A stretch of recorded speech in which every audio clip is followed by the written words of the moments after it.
سلام دوستو، آج ہم آپ کو ایک عجیب چیز دکھائیں گے، چونٹیوں کا گھر۔ اور اس کو اللہ تعالیٰ نے کیسا شعور دیا ہے اتنے چھوٹے سے سر میں، اتنے چھوٹے سے دماغ میں۔ یہ جو کچھ دن پہلے یہاں مونسون بارشیں ہوئی تھی، تو چونٹیوں نے اپنے جو اشیانے ہیں اس کے جو گھر ہے اس میں گندم اور چاول اپنے لیے جمع کیا تھا اپنے گھروں میں۔ پھر جب بارشیں ہوئی تھی اس کے نیچے پانی گیا تھا، تو ابھی جب وہ رک گئے تو اس نے سارا گندم اور چاول الگ الگ کر کے نکالا ہے سوکھنے کے لیے۔ یہ آپ دیکھ سکتے ہیں، یہ گندم ہے اور دوسرا چاول ہے، یہ الگ الگ اس نے رکھے ہیں۔ کسی بھی ذی شعور آدمی کے لیے اس کو دیکھ کر اللہ کی ذات کو پہچاننے کے لیے یہ کافی ہے۔ بے شک اللہ تعالیٰ بہت بڑا ہے، اور اس کی ذات اقدس کو پہچاننے کے لیے ہمارے لیے جگہ جگہ اس میں پہچاننے کے لیے نشانیاں ہوتی ہیں۔ تو ایمان لانے کے لیے اگر کوئی بندہ اپنی عقل کا استعمال کر لے تو اللہ کو پہچاننے کے لیے اور ایمان کی پختگی کے لیے بہت سی نشانیاں ہمارے لیے موجود ہے۔ اور اس میں ایک اور مثال بھی ہمارے لیے ہے کہ جو لوگ ذخیرہ اندوزی کرتے ہیں یا چیزوں کو چھپاتے ہیں اور وقت آنے پر اس کو پھر بیچتے ہیں، کیونکہ زندگی کا ایک منٹ بھی بھروسہ نہیں ہے کہ کب انسان اس زندگی سے چلا جائے۔ یہ چونٹیاں، اس کی زندگی بھی اس کا پتہ نہیں ہے کہ یہ کسی کے پاؤں کے نیچے آ جائے یا اس کی موت کس طرح ہو جائے، مگر یہ ذخیرہ اندوزی کرتے ہیں، یہ بھی اپنے استعمال سے زیادہ چیزیں چھپاتے ہیں خوراک کے لیے۔ تو یہ ان چونٹیوں نے یہ اتنا سارا مال جمع کیا ہے، مگر اس کی زندگی کا 5 منٹ بھی بھروسہ نہیں ہے۔ یہی مثال ہمارے لیے بھی ہے کہ زندگی بہت مختصر ہے، ہمیں کل کا کوئی بھروسہ نہیں ہے، ہمیں اپنی آخرت کی فکر کرنی چاہیے۔ روزی یقیناً ہی اللہ پاک نے وعدہ کیا ہے، وہ ضرور دے گا، مگر آرام اور حلال کو پہچان کر ہمیں روزی کمانے کی ضرورت ہے۔ ہر طرح کا مال جمع کرنا یا مال کو ذخیرہ اندوزی کرنا یہ بالکل حرام بھی ہے، اور یہی رہ جانے والی چیز ہے۔ تو اللہ کو پہچاننے کے لیے ان چونٹیوں کی زندگی کو دیکھ کر ہمیں عبرت پکڑنی چاہیے۔ شکریہ۔ للہ ما فی السماوات و ما فی الارض۔ اور اللہ کا شکر ہے مسلمان کو شرک میں دھوکہ نہیں لگتا، وہ پتھر کے آگے سر نہیں۔ ساری دنیا کے غیر مسلم اللہ کی توحید میں وہ بیچارے دھوکہ کھا گئے اور کئی خدا بنا بیٹھے، کئی بھگوان بنا بیٹھے۔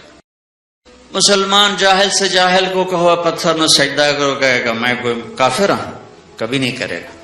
مسلمانوں کو سب سے بڑا اللہ کی ذات میں دھوکہ لگا ہے رب ہونے میں، کہ پالنے والا کون ہے۔ اس لیے اللہ کی کتنی صفات ہیں، صفت سے ذات کو پہچانا جاتا ہے۔ طارق جمیل ایک ڈاکٹر بھی ہے، لاہور میں اس کا بورڈ لگا ہوتا ہے، تو آگے ڈاکٹر طارق جمیل اور مولانا طارق جمیل، صفت سے ہم دونوں الگ ہو گئے۔ میری پہچان اور ہو گئی، ان کی پہچان اور ہو گئی۔ اللہ کے بے شمار نام ہیں صفاتی، اس میں اللہ نے اپنا تعارف کس نام سے کروایا؟ رب العالمین، کہ مسلمان سب سے زیادہ اس میں دھوکہ کھائیں گے۔ ان کو ڈرپیں کہیں اور سے نظر آئیں گی، ان کو وینٹیلیٹر کہیں اور سے نظر آئیں گے، اللہ کے خزانوں سے نظر نہیں آئیں گے۔ وَفِي السَّمَاءِ رِزْقُكُمْ وَمَا تُوعَدُونَ وَمَا مِن دَابَّةٍ فِي الْأَرْضِ إِلَّا عَلَى اللَّهِ رِزْقُهَا وَيَعْلَمُ مُسْتَقَرَّهَا وَمُسْتَوْدَعَهَا كُلٌّ فِي كِتَابٍ مُبِينٍ إِنَّ اللَّهَ فَالِقُ الْحَبِّ وَالنَّوَىٰ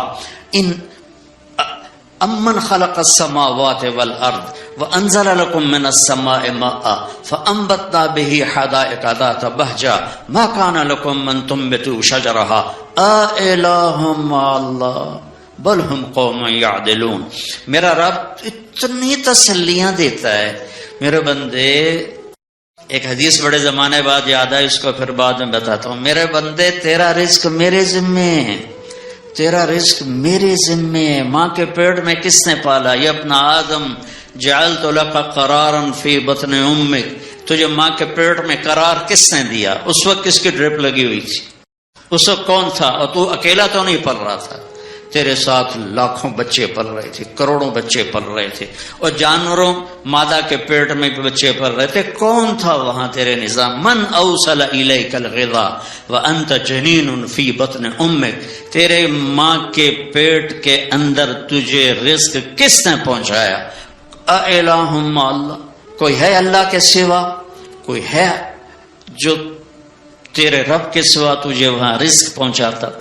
پھر لما ان تمت مدت اشہرک، جب تیرا ماں کے پیٹ کا زمانہ ختم ہوا، اوحیت الی الملک الموکل بالارحام، میں نے ایک فرشتے کو بھیجا، فاخرجک علی ریشۃ من جناحہ، دیکھنے میں میری ڈاکٹر کر رہی ہے اور میرا رب کی خبر ہے کہ فرشتہ پر پھیلاتا ہے اور تجھے ان پروں پر باہر لے کے آتا ہے، اور تیرا کیا حال ہوتا ہے؟ لا لک سن تخطا، تیرے منہ میں دانت نہیں کہ